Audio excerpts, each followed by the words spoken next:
Le palmarès d'AJ Lee est facile à vendre. 3 fois championne des divas, un personnage de folle qui a diverti Réo OMG, you guys. et une connexion avec la foule qui fait vibrer le bâtiment en 2 secondes. Ce que la WWE est moins désireuse de mettre en lumière, ce sont les choix désordonnés, humains et très réels qui ont fait d'elle un paratonnerre. C'est là que nous voulons en venir.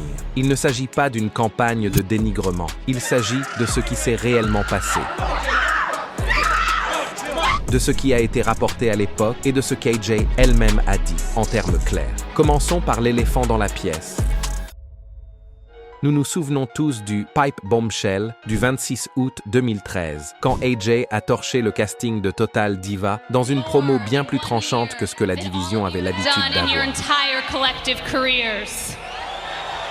Elle n'a pas fait de clin d'œil à la caméra, elle ne l'a pas adouci. Elle a attaqué de front l'idée d'être célèbre d'abord et catcheuse ensuite, et ça a marché parce que ça ressemblait à une dispute de vestiaire diffusée en direct. Les 2 semaines suivantes ont été remplies de réponses, de messages défensifs et de grands noms qui sont intervenus pour calmer le jeu. C'était de la kayfabe avec beaucoup de rebondissements, le genre de segment que la WWE n'aime pas revoir parce qu'il a fait des trous dans sa propre image de marque. Si vous avez regardé en direct, vous vous souvenez de ce que vous avez ressenti. Il était rare de voir une femme à Réo faire ce genre de promo, et encore plus rare de la voir répercuter sur les réseaux sociaux comme elle l'a été. Mais ce n'était pas la première fois que la vie réelle d'AJ et les plans de la WWE se heurtaient. En 2012, hors caméra, elle dit que la compagnie a proposé un angle comique lié à la maladie mentale. Pensez à des hallucinations loufoques et à des gags bon marché. Elle a refusé. Ses mots étaient simples. Cela lui manquait de respect, ainsi qu'à sa mère. Après avoir dit non, elle dit qu'elle a été retirée de la télévision pendant 2 mois. Il ne s'agit pas d'une rumeur, mais d'une histoire qu'elle a racontée lors de la sortie de son livre et qui a été reprise par la suite. Aucun communiqué de presse de la WWE ne dit « Oui, nous l'avons mise sur la touche pour cette raison », et c'est exactement ce qui compte. C'est un moment qu'ils ne vont pas célébrer parce qu'il n'y a rien à en attendre. Un acteur de premier plan qui tire un trait sur la santé mentale, c'est bien, mais la sanction, elle, ne l'est pas. Si vous voulez parler de moments que la WWE ne met pas en avant dans le montage du comeback, il y a aussi la situation de Tribute to the Troops en décembre 2013. Plusieurs rapports à l'époque ont déclaré qu'AJ a confronté Michelle Biddle en coulisses après avoir vu Biddle parler avec CM Punk. Les différents médias ont évalué le volume différemment. Certains ont dit que c'était chaud, d'autres ont dit que c'était moins dramatique. Mais Biddle elle-même a parlé publiquement de la situation. Ce que nous pouvons dire aujourd'hui, c'est que cela s'est produit sous une forme ou une autre, que la WWE n'a pas fait de déclaration officielle et que c'est devenu instantanément l'une de ces histoires de coulisses qui suivent un athlète pour toujours sans jamais figurer dans la chronologie officielle. Lorsque la WWE veut présenter une époque comme étant classe et respectueuse de l'entreprise, une bagarre entre célébrités ne va pas faire l'affaire. Pourtant, si vous l'avez vécu en ligne, vous vous souvenez du chaos et de l'énergie qui s'en dégageait. Parlons maintenant de la fois où AJ s'est attaqué de front à l'ensemble de la voix de la marque. En février 2015, juste après que le hashtag « Donnez une chance aux divas » ait pris feu parce que les fans en avaient assez des matchs de 30 secondes et des intrigues à sens unique.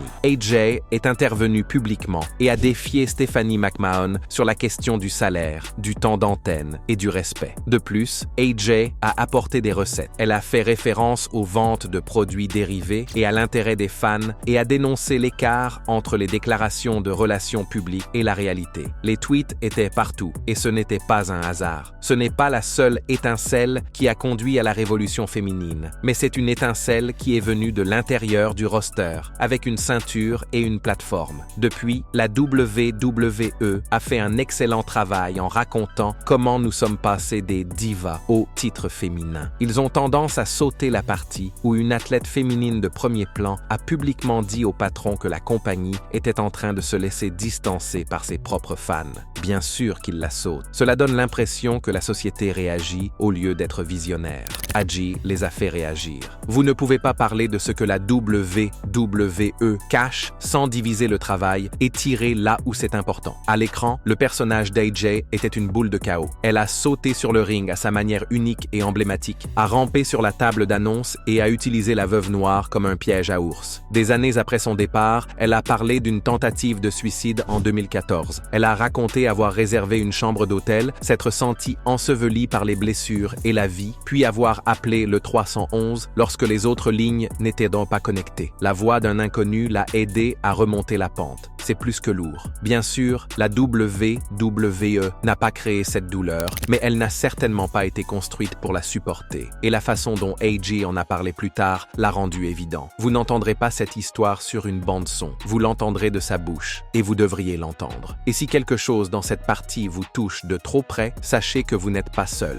Maintenant, il y a aussi la fois où elle s'est présentée dans une salle d'audience. En 2018, AJ a témoigné lors du procès en diffamation entre le médecin de la WWE, son mari CM Punk et son ami, à l'époque, Colt Cabana. Elle a parlé d'avoir encouragé Punk à faire examiner une grosseur. Ce n'est pas scandaleux, c'est juste réel. Et c'est pourquoi cela ne correspond pas à l'offre télévisuelle. Le procès a été un gâchis public que la WWE préférerait oublier. Et le fait qu'AJ ait dû être au milieu en tant que témoin ne fait que rappeler à tout le monde à quel point ces années ont été difficiles entre AJ, Punk et la compagnie dans laquelle il travaille maintenant à nouveau. Ne vous attendez pas non plus à une série documentaire sur ce sujet. Ensuite, il y a l'histoire des origines. Pas celle que la WWE aime présenter avec une coupe rapide jusqu'à la première victoire de titre, mais celle d'avant la signature du contrat. L'enfance d'AJ a été marquée par des périodes de sans-abrisme. Sa famille vivait dans des voitures et des hôtels et s'en sortait tant bien que mal. Ce n'est pas une spéculation, c'est ce qu'elle dit, et les médias l'ont couvert lorsque son livre est sorti en 2017. Lorsqu'elle a cherché ce travail, elle a payé environ 1500 $ pour participer à un camp d'essai. C'est beaucoup quand vous êtes fauché, et cela vous dit à quel point elle était engagée. Rien de tout cela ne constitue une séquence propre au réseau WWE. Alors, maintenant, pour toujours. C'est inconfortable, ce n'est pas une marque sûre, et cela met en évidence les barrières qui existaient pour les femmes qui entraient dans l'industrie il y a une quinzaine d'années. AJ n'a pas été découverte dans un montage Disney. Elle a acheté un ticket pour la porte et l'a ouverte à la dure. Si vous revenez en arrière jusqu'à son apogée, avec le titre de championne des divas de la WWE, vous remarquerez également que la promotion s'est souvent appuyée sur son personnage de folle pour augmenter le temps de parole des femmes à la télévision, sans construire une division profonde avec des concurrentes et des rivalités appropriées autour d'elle.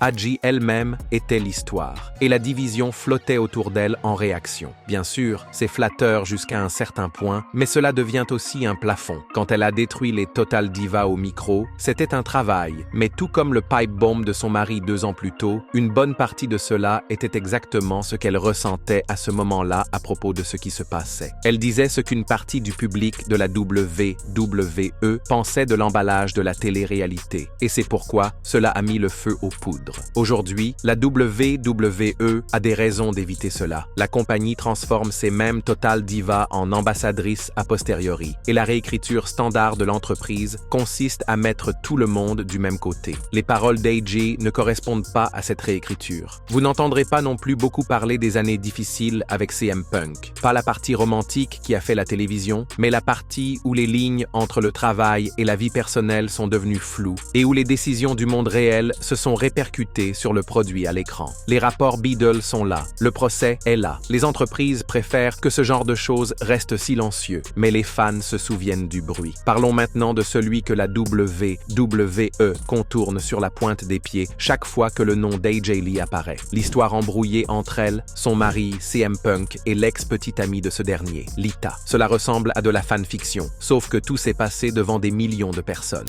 Tout a commencé en 2001 avec une adolescente, AJ, fauchée et obsédée par le catch, qui a rencontré son héroïne Lita lors d'une séance de dédicace et qui a pleuré à chaudes larmes. Ce clip est toujours d'actualité et fait souvent le tour du web. 10 ans plus tard, CM Punk sort avec Lita par intermittence. Quand AJ Lee est appelée, elle monte en flèche à NXT et soudain, la fille qui adorait Lita se retrouve de l'autre côté du ring avec le gars que son idole a fréquenté. La chronologie Aji est maintenant confuse pour les fans parce que l'Internet a transformé les rumeurs en réalité. Mais voici ce que personne ne peut nier. En 2012, AJ Lee et CM Punk étaient au centre de la scène pendant la saga Bryan, AJ, Punk et Kane. Nous avons eu des angles de mariage, des baisers sur la scène, des GTS et le plus important, AJ dans ses Converse noirs piétinant dans les événements principaux et volant le spectacle. La société s'est appuyée sur le chaos chaque semaine parce que les taux d'audience étaient élevés et que les mêmes volaient. Puis, la vie réelle a mis un coup de pied dans la porte. Punk et AJ se sont rapprochés loin des caméras et en juin 2014, ils se sont mariés. Ce même jour, Punk dit qu'il a reçu cet email de licenciement. Ce n'est pas un angle télévisuel, c'est une ligne dans le sable. Et c'est là que l'histoire de Lita continue de faire parler d'elle dans la mémoire des fans. AJ a grandi en s'inspirant du style rebelle de Lita, les chaînes, l'attitude, les coups sans peur. Ainsi, la fille qui idolâtrait Lita se marie avec le gars qui a fréquenté Lita. Le diagramme de Venn se transforme en un titre que l'on voit encore sur les forums de fans. Punk a-t-il quitté Lita pour AJ? Y a-t-il eu un chevauchement? Est-ce que l'un d'entre eux a eu la cote? Les trois n'ont jamais mis d'essence sur ce sujet. Pas d'interview révélatrice ou de coup de gueule, juste du silence. Mettez les trois dans une seule histoire et vous obtenez un trou de lapin que la compagnie ne peut pas contrôler. Des clips d'AJ adolescente sanglotant devant Lita. Des gifs d'AJ embrassant Punk à Raw. Des photos de l'alliance d'AJ des mois après sa retraite. Chaque fois que l'une d'entre elles revient à la télévision ou qu'elle est à la mode sur les réseaux sociaux, ce triangle revient dans le flux et détourne l'attention de la WWE, du produit actuel. Il y a une autre couche que la compagnie préfère taire. Le parcours d'Aji a contribué à lancer la conversation sur les femmes qui demandent plus de temps et de respect. Elle faisait des promos sur le fait qu'elle était plus qu'une simple attraction. Elle livrait des bangers avec Caitlyn. Elle dénonçait le système sur Twitter lorsque Give Divas a chance a explosé. En associant son histoire à la rébellion de Punk et à l'héritage de Lita, les téléspectateurs ont une idée de la manière dont le changement se produit réellement. Non pas parce que le bureau l'a planifié, mais parce que les catcheurs ont poussé et que les fans ont continué à crier. C'est très fort. Cela rappelle également aux gens à quel point ces années ont été difficiles derrière le rideau. Il y a un autre incident que peu de gens connaissent ou dont ils se souviennent. Il s'est produit à Londres le 15 novembre 2013. C'était un spectacle non télévisé à l'O2. AJ était dans un match avec Brie Bella quand la couleur a disparu de son visage. Elle a vacillé, a fait un tag sur le tablier, puis s'est effondrée. L'arbitre a brandi le signe X et les médecins se sont précipités. Le match a été annulé et AJ a été aidé à retourner à l'arrière pendant que la foule se taisait. La WWE a parlé de déshydratation et 9 jours plus tard, elle était de retour sur le ring au Survivor Series comme si rien ne s'était passé. Vous ne verrez pas ce clip dans les emballages en papier glacé parce qu'il fait éclater la bulle. Le personnage de Crazy était intrépide à la télévision, mais l'athlète était humaine. Elle courait dur, elle était soumise à de vraies contraintes et parfois le corps atteint ses limites. Et surtout, cela montre ce qu'AJ a dû endurer au plus fort de sa carrière. Et puis, il y a eu la vie d'AJ après la WWE. Il s'agit d'un chapitre dont la compagnie ne parlera pas maintenant qu'elle est de retour parce qu'il se déroule en dehors de sa bulle. En octobre 2021,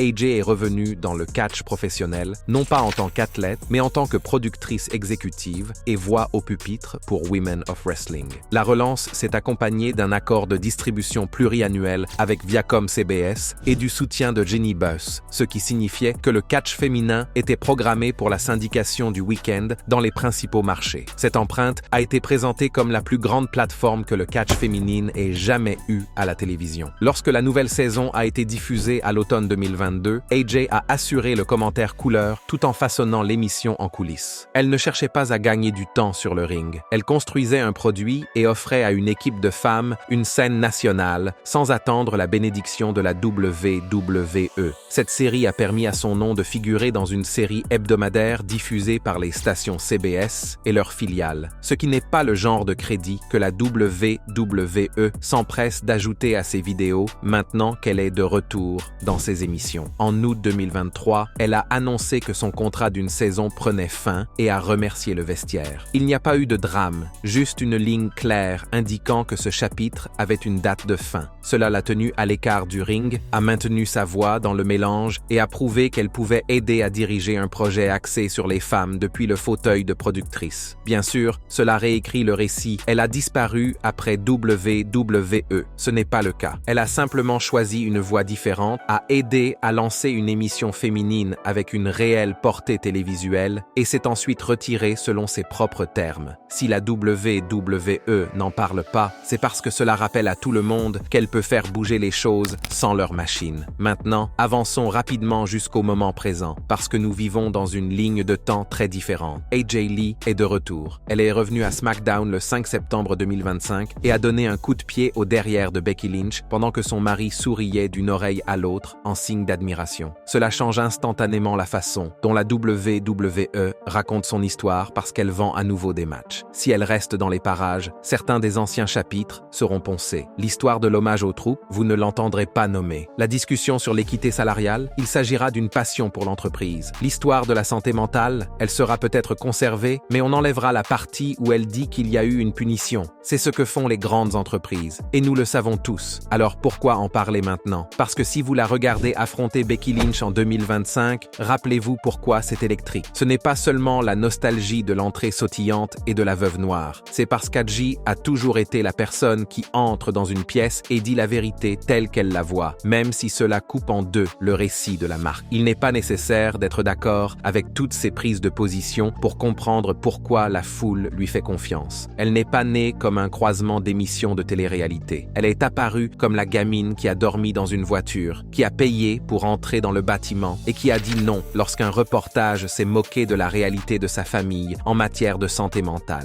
Elle a mis son nom sur des tweets qui mettaient le bureau au défi de faire mieux. Elle a témoigné lorsqu'il était difficile de le faire. Elle a raconté aux gens des années plus tard à quoi ressemblait sa vie lorsqu'elle s'est effondrée. Ce n'est pas un gadget, c'est un être humain. Décortiquons proprement les plus importants d'entre eux. L'appel à l'équité salariale. Elle est importante parce qu'elle était publique, spécifique et qu'elle s'est produite alors que la ligne de conduite de la compagnie ne correspondait pas à la réservation ou au chèque. Adji n'a pas lancé un vague « nous méritons mieux ». Elle a expliqué pourquoi le public était déjà là et pourquoi l'argent suivrait. Une fois qu'elle l'a dit, le sol a bougé. Pas d'un seul coup, pas à cause d'un seul tweet, mais ce moment fait partie de la chaîne qui nous a donné des événements principaux pour les femmes et des événements en direct de première qualité qui n'ont pas de pause sanitaire. La WWE n'hésite pas à célébrer les résultats. Elle n'est pas aussi heureuse de célébrer l'étincelle qui est venue d'un talent qui lui a rappelé que la foule était devant lui. Le refus du sketch. Celui-ci est simple. Faire de la maladie mentale une chute n'a rien d'excitant. C'est paresseux. On a demandé à AJ de faire quelque chose de paresseux. Alors elle a refusé. Elle dit que le prix à payer était 2 mois d'absence à la télévision. Vous pouvez ergoter sur les dates et les segments si vous voulez, mais le principe est tout à fait central. Elle a risqué sa place pour quelque chose de plus grand qu'une simple ovation. La WWE ne diffuse pas de vidéos montrant des personnes refusant leur scénario et se retrouvant sur le banc de touche. Ce n'est pas ainsi que fonctionne la création de mythes au sein de l'entreprise. En revanche, c'est ainsi que l'on gagne un respect qui dure une décennie. Les rapports sur l'hommage aux troupes. Tout le monde veut une résolution claire. Il n'y en a pas. Il y a eu des rapports. Il y a eu un poste de célébrité. Il y a eu des chuchotements en coulisses. Le seul fait établi est que c'est devenu une chose et que la société ne l'a pas diffusé à la télévision. Ce n'est pas grave. Tout n'a pas sa place à la télévision. Mais lorsqu'une société construit une nouvelle version de l'histoire, elle préfère les parties qui se terminent par une phrase d'accroche. Celle-ci se termine par un haussement d'épaule et un « ça dépend à qui vous demandez ». C'est pour cela qu'elle vit à côté, là où les fans comptent les points et où l'histoire officielle ne le fait pas. Le témoignage au tribunal, c'est clinique, ce n'est pas sexy, mais c'est la véritable intersection. Le fait qu'AJ soit appelée pour parler d'une grosseur et qu'elle conseille vivement d'aller voir un médecin est étrangement important parce qu'il fait fondre la barrière entre l'athlète et la personne. Ce procès nous a rappelé qu'il y a 10 ans, les catcheurs n'avaient pas beaucoup d'oxygène pour parler de la douleur et des traitements sans être confrontés à un mur de relations publiques. Le fait qu'AJ apparaisse dans cette boîte donne l'impression que l'argument « ce n'est qu'un personnage » est faux. Son origine. La WWE va absolument insister sur le fait qu'elle aime le catch depuis qu'elle est toute petite. Elle ne commencera pas par les tronçons de voitures et de motels. Elle n'insistera pas sur les 1500 $ déboursés pour avoir une chance. Ils n'évoqueront pas l'achat d'une porte au lieu d'être découverts. Ce n'est pas leur modèle de réussite, c'est celui d'AJ. Et maintenant, le retour. Si vous ne la connaissez pas encore, vous entendrez ses plus grands succès. Si vous êtes là depuis le début, ce chapitre vous touchera davantage parce que vous savez ce qui n'a pas été dit à la télévision au cours de la dernière décennie. Vous savez comment une explosion de fin 2013 s'est déroulée en ligne. Vous savez comment les tweets de février 2015 ont forcé la conversation. Vous savez que 2012 aurait pu prendre une autre tournure si elle avait avalé un sketch. Vous savez qu'en 2018, la plaque d'une salle d'audience indiquait Ajay Mendes, alors qu'Internet l'appelait toujours Ajay Lee. Vous savez qu'en 2021, elle a mis son nom sur un autre type de spectacle, en construisant un produit de catch féminin du côté de la production. Vous savez qu'en 2021, elle a parlé de cet appel au 311 qui lui a sauvé la vie. Remettez cette personne dans un ring de la WWE et le bruit que vous entendez n'est pas seulement de la nostalgie, c'est du respect. Voici l'histoire que la WWE va probablement raconter dans les commentaires maintenant qu'elle est de retour. Elle présentera AJ comme une pionnière qui était en avance sur son temps, ce qui est vrai. Ils feront le lien entre ces titres et la profondeur actuelle du roster féminin, ce qui est juste. Ils peuvent de même faire un clin d'œil à la bombe avec un sourire en coin, mais les rythmes plus complexes seront remixés ou ignorés. Ce n'est pas grave.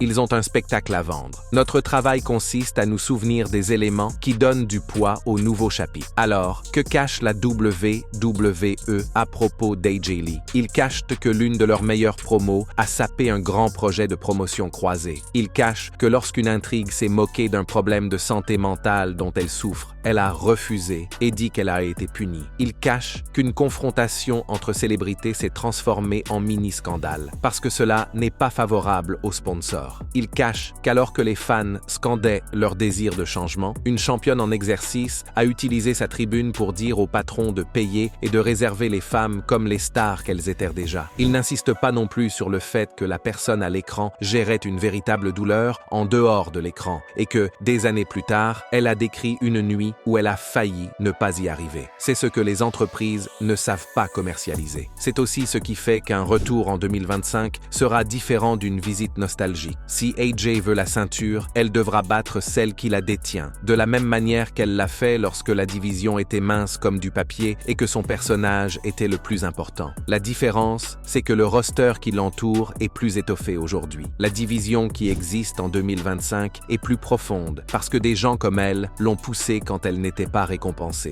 Lorsqu'elle s'aligne face à Becky Lynch, il ne s'agit pas seulement d'un match de rêve. Il s'agit de deux routes qui ont construit le catch féminin moderne de manière différente et qui se croisent enfin lorsque les deux femmes sont pleinement formées. Les promos seront amusants, le match sera meilleur. Et si elle reste impliquée au-delà d'un événement live de qualité, la meilleure version de cette histoire se termine avec Ajay qui donne à la division de nouvelles perspectives et la force à faire un nouveau pas en avant. Une dernière chose avant de conclure. Il est facile de faire des sarcasmes avec l'histoire de la WWE parce que la machine à réécrire s'arrête rarement. Mais certains chapitres devraient être racontés avec moins de mordant. Le chapitre sur la santé mentale d'AJ en fait partie. Lorsque quelqu'un que vous avez regardé pendant des années dit tout haut qu'un appel téléphonique lui a sauvé la vie, la bonne réponse n'est pas un dunk sur une entreprise. Il faut la remercier de l'avoir dit. Beaucoup de gens qui aimaient son personnage avaient besoin de l'entendre. C'est le moment qu'aucun d'entre nous n'a besoin de WWE pour raconter. Nous l'avons entendu de sa bouche. Nous nous souvenons tous de la nuit où elle est sortie avec la ceinture des divas et où la foule n'a pas voulu s'asseoir. Nous nous souvenons tous du saut, du coude sur la table, de la veuve noire serrée comme un collet. Nous nous souvenons tous de l'explosion, parce que c'est la nuit où un micro a ouvert une marque. Ce qu'on n'entend pas assez, c'est pourquoi c'était important et ce que ça a coûté. C'est ce que la WWE cache, ou du moins ce qu'elle préfère que vous ignoriez. La bonne nouvelle, c'est que le public n'a pas oublié.